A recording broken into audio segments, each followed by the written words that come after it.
ملزمان کا 30 روز کا جسمانی ریمانڈ دیا جائے۔ ڈی شاک احتجاج سے متعلق پی ٹی آئی کی درخواست 23 دسمبر کو ابتدائی سماعت کے لیے مقرر کر لی گئی۔ اسلام آباد سیشن کورٹ کا شکایت کنندہ بیرسٹر گوہر کو حاضر ہونے کا حکم۔ کراچی میں خونی ڈمپر نے ایک اور جان لے لی۔ گھگر پھاٹک کے قریب تیز رفتار ڈمپر کی ٹکر سے رکشہ تباہ، ایک شخص جاں بحق، 3 افراد شدید زخمی۔ گزشتہ روز ٹرک کی ٹکر سے جمالی پل پر 2 افراد جاں بحق ہوئے تھے، جبکہ گزشتہ روز ہی کورنگی ناصر جمپر ٹرالر کی موٹر سائیکل کو ٹکر کے باعث بچہ خاتون کی گود سے گر کر جاں بحق ہو گیا تھا۔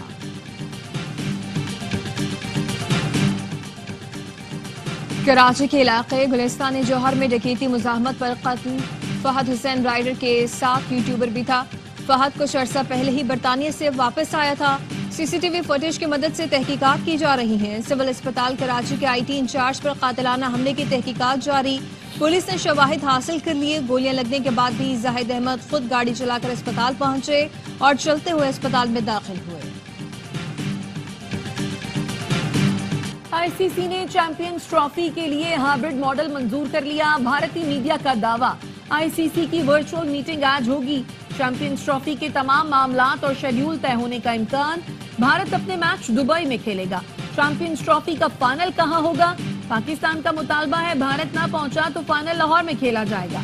چیمپئنز ٹرافی شیڈیول میں تاخیر کی وجہ سے براڈ کاسٹر ناخوش۔ براڈ کاسٹر کا 50 اوور کے بجائے T20 طرز کا ایونٹ کرانے پر اصرار۔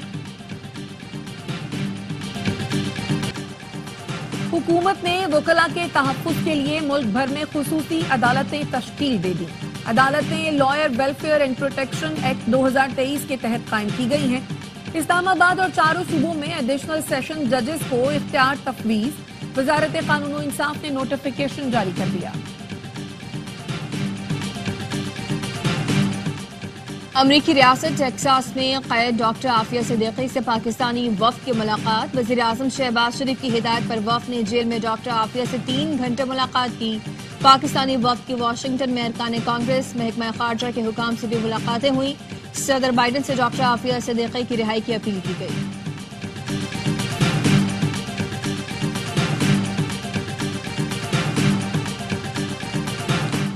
وزیر اعلیٰ پنجاب مریم نواز کا دورہ چین، گوانگجو کے وائس گورنر سے ملاقات۔ مریم نواز کے اعزاز میں خصوصی اسٹیٹ ڈنر دیا گیا۔ وزیر اعلیٰ نے پرتپاک میزبانی پر شکریہ ادا کیا۔ مریم نواز کا کہنا تھا پاکستان اور چین ایک دوسرے سے اخلاص کی ڈوری میں بندھے ہیں۔ پنجاب کے عوام دورہ چین کے ثمرات سے پوری طرح مستفید ہوں گے۔ کراچی بار ایسوسی ایشن کے سالانہ انتخابات کے لیے پولنگ جاری۔ صدر، نائب صدر، جنرل سیکریٹری، جوائنٹ سیکریٹری، خزانچی اور لائبریرین کی نشستوں پر ووٹنگ۔ وکلاء کی بڑی تعداد ووٹ کاسٹ کرنے میں مصروف۔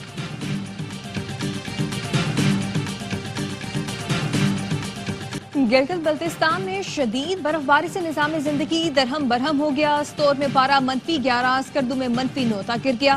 شمالی بلوچستان میں بھی ٹھنڈ کے ڈیرے۔ کوئٹہ میں درجہ حرارت -6، زیارت اور قلات میں -5 ریکارڈ ہوا۔ اسلام آباد میں بھی پارہ نقطہ انجماد سے گر گیا۔ پشاور میں پارہ 2، لاہور میں 5 اور کراچی میں 12 ڈگری سینٹی گریڈ ریکارڈ کیا گیا۔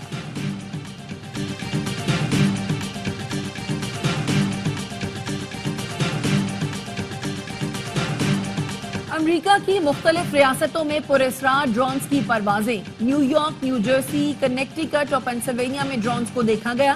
ایف بی آئی کا کہنا ہے معاملے کی تحقیقات کر رہے ہیں۔ قومی سلامتی کو کوئی خطرہ نہیں۔ نو منتخب صدر ڈونلڈ ٹرمپ نے پراسرار ڈرونز کو مار گرانے کا مطالبہ کر دیا۔ غزہ میں اسرائیلی مظالم کا سلسلہ نہ تھم سکا۔ 24 گھنٹے میں 67 فلسطینی شہید۔ صہیونی فوج نے نصر اور صبرا کے پناہ گزین کیمپوں پر بم برسا دیے۔ غزہ کے مختلف مقامات پر موجود فلسطینیوں کو علاقہ چھوڑنے کا حکم دے دیا گیا۔ امریکی قومی سلامتی کے مشیر جیک سلیوان اسرائیل پہنچ گئے۔ تل ابیب میں امریکی قونصلیٹ کے سامنے اسرائیلی شہریوں نے احتجاج کیا۔ کہا نیتن یاہو نے انہیں تنہا چھوڑ دیا، امریکہ یرغمالیوں کو رہا کروائے۔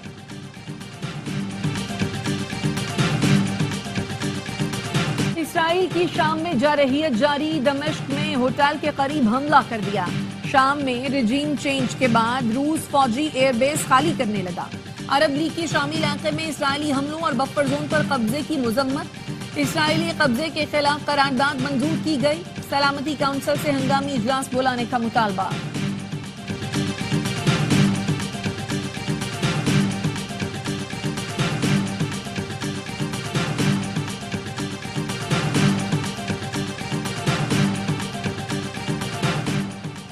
امریکی وزیر خارجہ غیر اعلانیہ دورے پر عراق پہنچ گئے، عراقی وزیر اعظم سے ملاقات کی، شام کی صورتحال پر تبادلہ خیال کیا۔ اینٹونی بلنکن نے کہا کہ شامی اقلیتوں کی حمایت کرتے ہوئے ملک کے تمام دھڑوں پر مشتمل حکومت کی تشکیل ضروری ہے۔ عراق کو اپنی خود مختاری کے استحکام پر توجہ دینی چاہیے، داعش کو دوبارہ سر اٹھانے کی اجازت نہیں دینی چاہیے۔ کراچی میں 19ویں عالمی کتب میلے کا تیسرا روز، گورنر سندھ کامران ٹسوئی کی ایکسپو سینٹر آمد، مختلف سٹالز پر گئے، طلباء سمیت کتابوں سے محبت کرنے والے افراد کی بڑی تعداد میں شرکت۔ آل راؤنڈر عماد وسیم کے بعد فاسٹ بالر محمد عامر نے بھی انٹرنیشنل کرکٹ سے ریٹائرمنٹ کا اعلان کر دیا۔ عامر نے 36 ٹیسٹ، 61 ون ڈے اور 62 T20 میچز میں پاکستان کی نمائندگی کی ہے۔ محمد عامر کا کہنا ہے کہ پاکستان کے لیے تینوں فارمیٹس میں کھیلنا اعزاز ہے، یہ اگلی نسل کے لیے ذمہ داری سنبھالنے اور پاکستان کرکٹ کو نئی بلندیوں تک پہنچانے کا صحیح وقت ہے۔ اور اردو شاعری میں منفرد انداز متعارف کروانے والے جان ایلیا کا یوم پیدائش، سادہ زبان، اچھوتا انداز، کمال کی برجستگی اور چپتے الفاظ، جان ایلیا کا خاصہ، ان کا کلام ہر دور میں مقبول۔